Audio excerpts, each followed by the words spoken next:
Hello, everybody. I'm Matthew Kerns, President and Artistic Director of St. Louis Fringe, and welcome to UNJURIED, the St. Louis Fringe podcast. I am here today for the STLFringe FEST 25 preview. STLFringe FEST happens August 11th through 17th right here in the beautiful Grand Center Arts District. And today we're getting started with my friend, Toni Finch. Hi. Hey, Matt. Thanks for coming. Oh, it's a pleasure. Will you please start by telling us the name of your show and what artistic discipline is it? Absolutely. So my show is called Rhinestones and Fringe, a Queens of Country jukebox showdown, kind of a mouthful. It is a country cabaret. So a little band and myself, and we are doing songs that we've selected, but we also have a jukebox for the audience to choose from. Oh, I want to know more about that. Let's start here. So you're a singer. You've been in the Fringe before. You've had a cabaret show. Yeah. What brought you to this specific style of work? Well, I've got sort of my pithy answer and my real answer. I grew up in choir, singing, sort of all the way from being a little kid through college and took a break. And Fringe in 2022 gave me the opportunity to explore my artistry as an adult. But also, as a kid growing up on a farm, I would drive heavy machinery and just belt country songs. So it sort of feels like the grown-up evolution of that sort of wild-spirited child that I was. Oh, what's the biggest piece of farm machinery you've ever driven? Oh, I've driven a combine. So that's pretty serious. But if you want an up-close look at what I drove as a kid, if you go to Have a Cow in Lafayette Square, there's a antique tractor in the front. Yeah. And we drove those as kids. Oh, that's amazing. So, yeah. Wow. So what out of this work can we expect as an audience? Well, number one is that the audience is part of the show. Okay. And anything that I do, I really like to engage the audience to bring in their energy and their ideas. And my hope is that this show is just a lot of fun. So the audience members will get to help us pick songs, but I'm also encouraging them to sing along. Some of the songs are going to be really popular. Some of them will be deep cuts. If they know the song, I'd like them to sing. I'm also encouraging people to dress like their favorite country music star, and whether that's Rhinestones or Fringe, or if it's like 80s Dolly 9 to 5, like whatever it is. I'm really encouraging just people to come and have some fun. And I think the second thing I want people to take away, besides having fun and participating, is really looking at two feminist icons, two queer icons, and the ways that they push on the boundaries of tradition and of society's expectations. Yeah, they sure are icons. And I always wonder if they knew what they were doing when they were doing it. It was all intentional, or it just happened that way. These are great questions that we probably won't explore in the whole cabaret, but I feel like a PhD thesis coming on right now. Oh, yeah. And I think the answer is somewhere in the middle. Oh, yeah. For sure. What's the creative process been in building this piece of work, since it's a jukebox? Yeah, so I sort of start with casting the broadest net possible. I do kind of just free flow brainstorm. And I know you and I have sat down and talked about the show a number of times, and I really just let all the ideas come to me. I pair them up and I say, does this fit? Does this not fit? What might this narrative arc be? At some point, the show was going to be about the women of Laurel Canyon.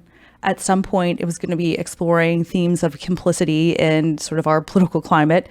And another time, it was going to be St. Louis female icons. And so here we are with these country icons. So I really try a lot of things on and off. And then sort of just one day it just like comes to me of like, this is the story that I want to tell in this moment at this time. Yeah.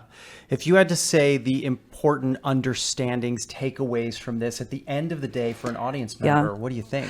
I think number one is you got to speak your truth. Life's short. Yeah. We only have one to live. That's and true. I think both of these artists really represent that, speaking to the different eras where they've been known, or musicians that they've always spoken their truth. Another one is, again, kind of pushing the boundaries of tradition and how we think about that. But the third one, and maybe the most important, is joy as an act of resistance. Again, you and I talked about some pretty heavy themes for a show that I might put together.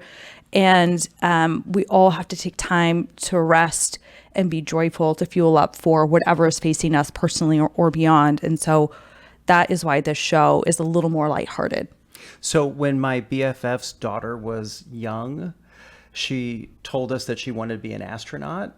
And her mom said, yeah, cool. So what do you got to do to be an astronaut? Thinking she would say, go to school and do this or do that. And her response was, well, you have to get the outfit. Yeah, obviously. So key. So I'm key. wondering if you've got the outfit for this. Oh my gosh. It's on my to-do list for today. We're working through some variations, sort of like my general show process. We've cast a wide net, and I will be putting some pieces together. So stay tuned. I do have a cowboy hat if you need to borrow please. it. I have 2 of them. You should wear it, really. Okay. Yeah. I can do that too. Yeah. I'm hoping rhinestones. Oh, there will be rhinestones. Okay, good. And Fringe. Yay.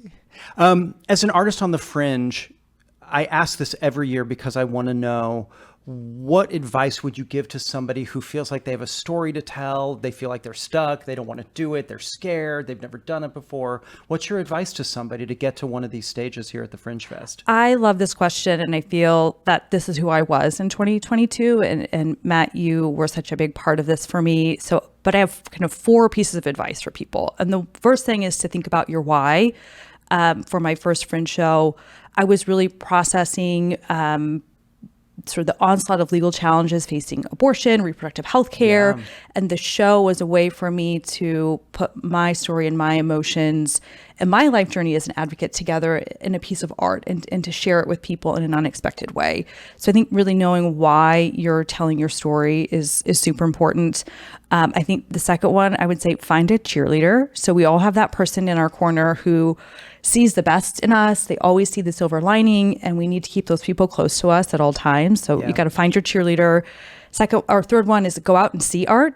I think there's nothing more inspiring than going and seeing people in the community do their thing. And we know they've been working so hard on their own or with a collaborator, and we get to see the beauty of the finished product.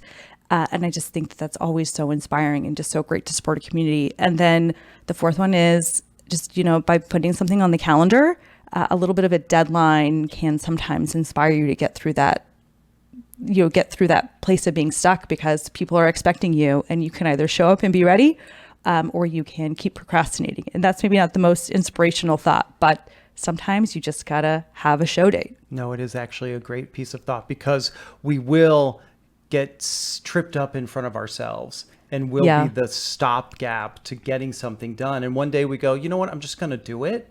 And then the work happens.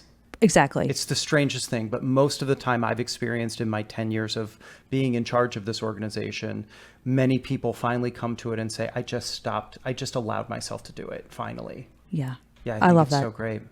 Thanks for popping in. Great. Thanks, Pat. Tell everybody the name of your show again. It is Rhinestones and Fringe, a Queens of Country jukebox showdown.